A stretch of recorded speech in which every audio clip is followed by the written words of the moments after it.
राजनीतिक व्यक्ति का काम नहीं है। जनता का चुना हुआ जिम्मेदार व्यक्ति है।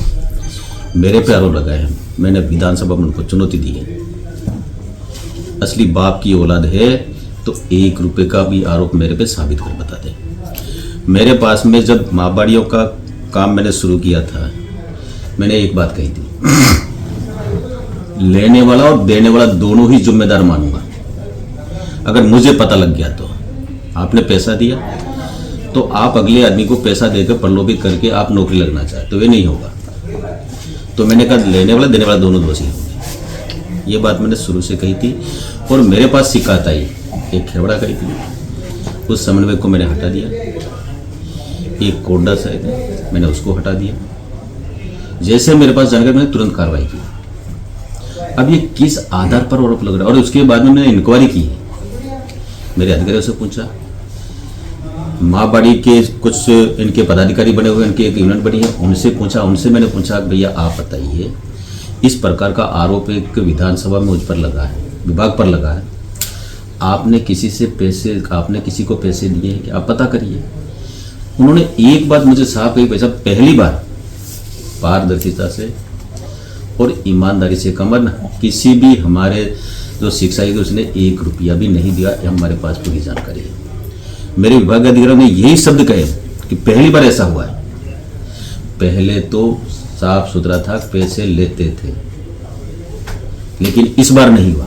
ये मुझे कहा किस आधार पर गणेश गोगरा आरोप लगा रहे हैं वो साबित करें, और वो साबित करें तो मैंने कहा मैं राजनीति छोड़ दूंगा यार, वो राजनीति छोड़ दे। नीचे कहीं गड़बड़ी होगी, वो साबित कर दे कि इसने पैसा दिया और इसने लिया, तो दोनों को ही दोषी मानूंगा और दोनों के खिलाफ कार्रवाई करूंगा। आज तक कोई मिला नहीं मुझ पर आरोप लगाने वाला। अगर मैं पैसा लेता तो मैं आज यहाँ नहीं होता उस जगह पर, और पैसा लेता तो मुझे ये सम्मान भी नहीं मिलता। लेकिन गणेश गोगरा के कुछ कारनामे हैं। गणेश गोगरा ये कहते हैं कि 1.5 लाख रुपए हमने लिया। ये पंचायत समिति के डूंगरपुर में 9 नंबर का क्वार्टर किसके एहसान से, किसकी कृपा से रह रहा वो बताए। 22-23 तक शायद किसी के अलॉट था, उसमें वो रह रहा था, तो वो तो उसकी कृपा से ले रहा था। बिलों का भुगतान वो कर रहा था, लाइट और पानी का। लेकिन 23 के बाद में अब तक 1 रुपया न तो बिजली का जमा हुआ है, न उसका लाइट का भुगतान हुआ, न किराया हुआ। ये क्यों रह रहा बता मुझे। मैं प्रधान था, और प्रधान बनने का इस दिन में पंचायत समिति का मुखिया था, तो मुझे अधिकारी ने कहा कि साहब ये कमरा आपके अलॉट करते हैं। मैंने कहा किसको करोगे, मेरे को करोगे क्या, तुम नहीं कर सकते हो, नियमों में नहीं है, मैं नहीं ले सकता हूँ कमरा किराया। नहीं साहब मैंने कहा तुम किसी को अलॉट करोगे, ये भी बेईमानी होगी। मैंने सख्त मना किया, मैंने कमरा नहीं लिया प्रधान रहते हुए। और वो किसकी एहसान से रह रहे, किस नियम से रह रहे वो बताए। दूसरा, इसी व्यक्ति के नाम से 2 FIR दर्ज हुई है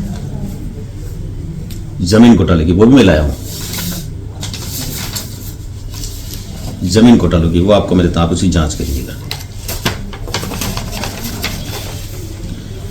ये FIR नंबर है 13/3/2024 को FIR दर्ज हुई है। FIR नंबर है 125। ये आप जांच करिए आप। दूसरी FIR नंबर है 128 18/5/2022 को। ये भी मैं आपको देता हूँ, इसकी आप जांच करिएगा क्या है इसमें।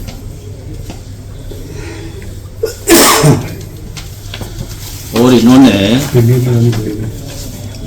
कुछ घोटाले और हैं जिनको मैं आज नहीं बताऊंगा। मैंने कहा है तेरे सारे घोटालों को मैं निकलूं बाहर। अगर आपको भी इस वेडिंग सीजन शादी की शॉपिंग करनी हो, इलेक्ट्रॉनिक हो, होम अप्लाइंसेस हो या फिर फर्नीचर, तो आ जाइए उदयपुर के अंदर लोकेटेड मयंक इलेक्ट्रॉनिक पे, जहां पर आपको ये सारी चीज़ें अवेलेबल मिल जाएगी एक ही जगह पर। नमस्ते दोस्तों, मैं Hitesh Jain, owner Mayank electronics 2.0 and Mayank electronics mobile world. शादी की पूरी शॉपिंग करने पे हम दे रहे हैं लाडली बिटिया को 6,990 रुपये का गिफ्ट, जिसमें से हम आपको दे रहे हैं mixer, tiffin box, pillow, bedsheet, comforter, iron और 3 लीटर कुकर। इतना प्राइस आपको कोई नहीं देगा पूरे उदयपुर में। तो आज ही आइए, आपकी शादी का सामान सारा बुक कराइए। Mayank electronics 2.0 sector 14 100 feet road. धन्यवाद।